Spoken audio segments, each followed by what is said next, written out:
Breaking news that will shake the foundations of American democracy.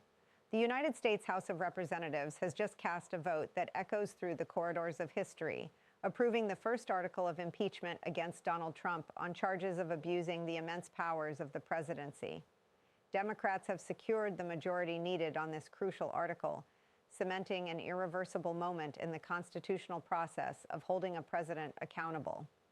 With this single vote, Trump now joins the ranks of only two other presidents in the entire history of the United States to face impeachment, a stain on the presidential legacy that cannot be erased no matter what happens next. Another vote on a second article of impeachment looms just minutes away, but before we plunge deeper into this unfolding constitutional crisis, we must pause and dissect what this truly means and what it emphatically does not mean, because right now, confusion is spreading like wildfire across the nation.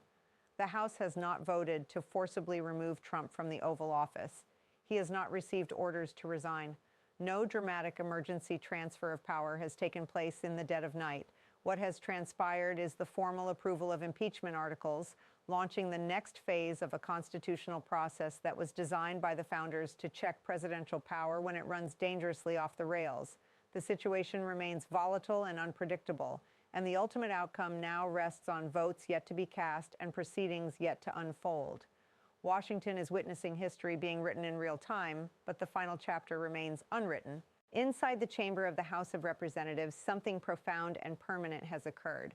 The vote on the first article of impeachment has been tallied, and Democrats have the numbers. This single moment rewrites the historical record forever. No matter how fiercely Trump rails against it or how relentlessly his defenders spin it, he will eternally be remembered as only the third American president to be impeached. The second vote approaches rapidly, but before it arrives, we must slow down this moment and dissect what is genuinely happening versus the wild claims flooding social media and cable news.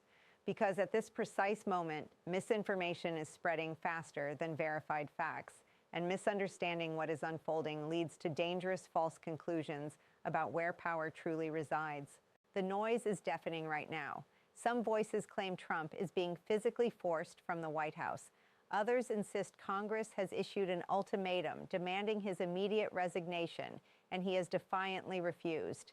Still others assert that emergency removal protocols are already in motion behind closed doors, that power is secretly shifting as we speak. None of these dramatic narratives are accurate. What is accurate is this stark reality. Impeachment resolutions do exist on paper.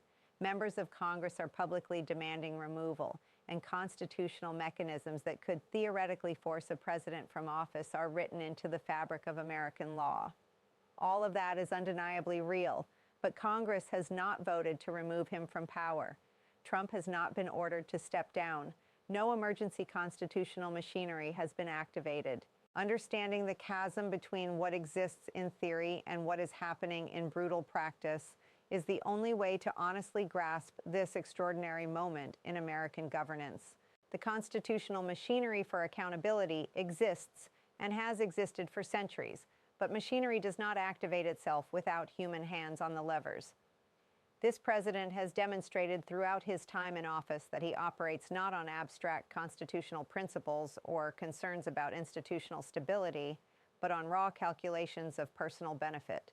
When confronted with questions of national interest, international alliances, constitutional norms, or global security, these weighty matters register with him only when they intersect directly with his own power and personal protection. This is precisely why evidence alone never guarantees removal from office. Evidence merely establishes the grounds for action. Removal demands political will, and political will is something Congress may or may not summon at any given inflection point. This distinction is not some academic exercise in constitutional theory. It is absolutely everything that determines what happens next. Before we venture further into this political labyrinth, we must confront an uncomfortable truth about the media environment enveloping this story. Headlines are engineered to trigger emotional responses, not to accurately convey the grinding procedural reality of congressional action.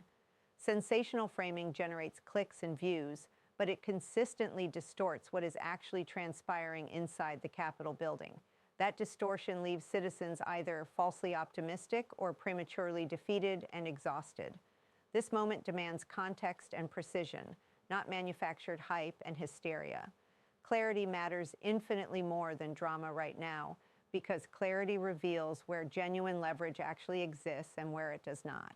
Multiple impeachment resolutions have been officially filed against President Trump in the current Congress. These are not unverified rumors, leaked drafts, or speculative trial balloons. They are formal congressional documents entered into the permanent public record. House Resolution 353 stands as the most comprehensive, containing 7 distinct articles of impeachment that read like an indictment of presidential conduct. Article 1 charges obstruction of justice. Article 2 charges usurpation of Congress's constitutional power over spending. Article 3 charges abuse of trade authority coupled with acts of international aggression. Article 4 alleges systematic violations of First Amendment protections. Article 5 accuses the president of creating offices without legal authority. Article 6 charges bribery and corruption. Article 7 employs a word that sends chills through any student of history: tyranny. That word is not rhetorical flourish or partisan commentary. It is the precise language embedded in a formal impeachment resolution introduced by elected members of the House of Representatives, arguing that documented presidential conduct constitutes a violation of the sacred oath to faithfully execute the laws and protect and defend the Constitution itself.